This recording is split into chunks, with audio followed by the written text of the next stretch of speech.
all during the 80s, we were booked solid.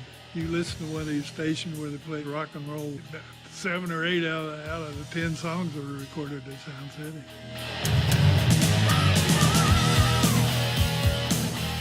Describe Hollywood in the 80s. Hollywood in the 80s. I don't remember. It was all like, you know, the hair bands, it was all the makeup, all the pretty boys, you know.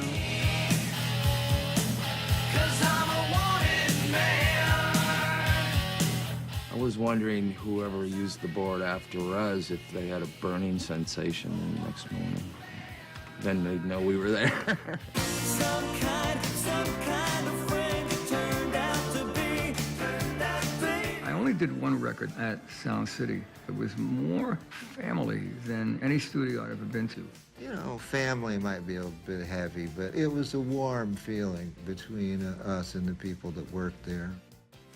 Dio, Holy Diver. Yeah, you know that record. Stand up and shout! Get it out! Stand up and shout! Paula was Italian. That's an in. Ronnie and I are Italian, so we got on with her great, and they just let us do whatever we wanted. It was so cool. We were having such a good time at Sound City, almost like it was a hang, and we just had to play.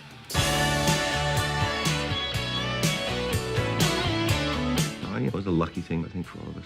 I met Barbara there I met her for the first time in front of that board.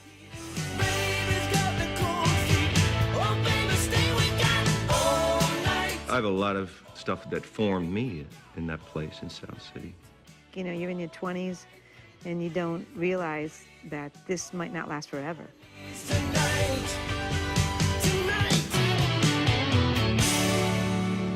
You don't know what's coming after. Considering its quality and size, the compact disc most certainly will become a part of our lives in the future. It's all based on something called digital sound, an innovative technique that uses lasers. We've been sold a bill of goods about digital being so great. You can duplicate it forever and you never lose anything. The industry is behind it unanimously. 11 companies, from Mitsubishi to Sony, have all agreed on using the same compact disc and the same equipment. Everybody thought that was great. But the thing that was wrong was they'd already lost everything when they did that. It plays theoretically pure, perfect sound forever.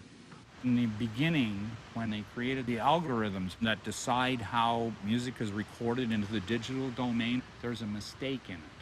So, of course, you can duplicate this. You know, it was kind of a mirage. The official company spokesman, Mr. Spock, Leonard Nimoy. The sound is great. We've been using it on the Enterprise for decades. It's about time it got to Earth.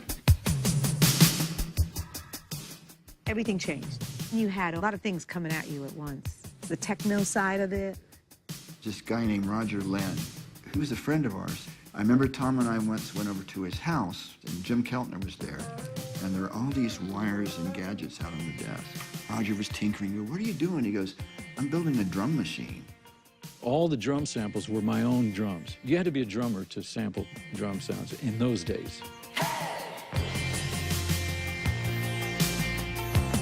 I got really, really good at it, and I really loved it. And it's just a tool. It's another way to make music. Don't come around here no more. Digital was in its infancy.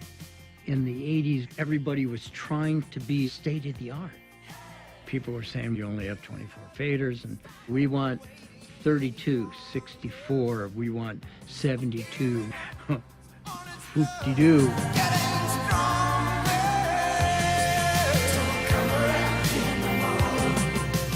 Keith Olsen left Sound City and built a studio right next door. That was the weirdest thing, you know. You go in a parking lot, there'd be Keith Olsen. I did this thing with Rick Springfield. I told Joe Gottfried, I want you to build me a studio, and I will give you the specs and I'll put in the gear. He told me one day, you gotta see the studio I built, you know. So I go in and he's got a board with one fader. And I said, well, what do you do with that? Because that's all I need. You know, it's all in the computer. Because what do you hear what I'm doing, you know? And I thought, well, I don't give a fuck. I want some shit to play with, you know? I want to turn knobs, and I can't trust this. Keith Olsen clearly had a lot to do with making Sound City what it is, but then if you went to his studio next door, it was nothing like Sound City. It was the precursor to the digital studio. That was an interesting time in music where sequencers were starting to come out. Now you can record audio into the computer. Wow. We could manipulate it in ways we never could have done on tape before. And then you can think about stuff in different ways. It was a whole new world. Here I go again on my own, going down the only road I've ever known. But here I go again. In the 80s, everything was a lot more digital. Things started to get more processed. Everything started sounding really overproduced with a cannon shot snare.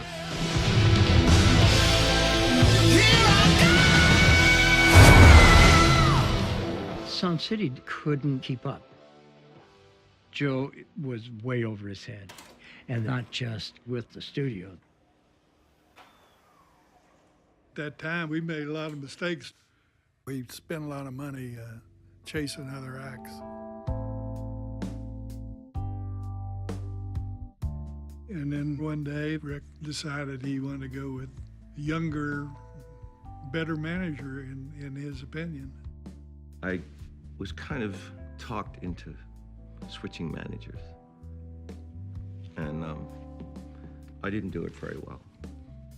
It was supposed to be that Joe was like Colonel Parker and Rick was Elvis, you know? That's the way we all thought about it, you know? Rick Springfield made some money for Joe and stuff, but Joe became like a second father to him. Rick was his baby. And this guy talked me into, you know, dumping Joe, and there was a lot of untruths told, you know. Joe was completely shattered when it happened. It shattered me too, but not personal like it did him.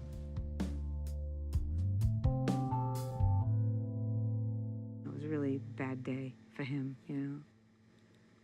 That happened, and drum machines and all that stuff, and, you know, synthesizers and stuff like that started taking over. It just got a little haywire. By the late 80s, Sound City, it just couldn't compete.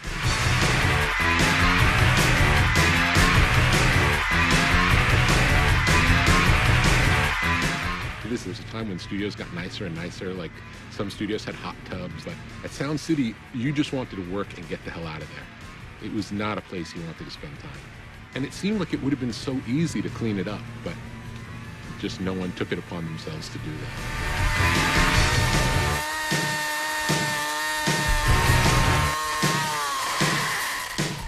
I got up after 9 years at Sound City, $29,000 for the year, no health insurance. Joe took it away, couldn't afford it.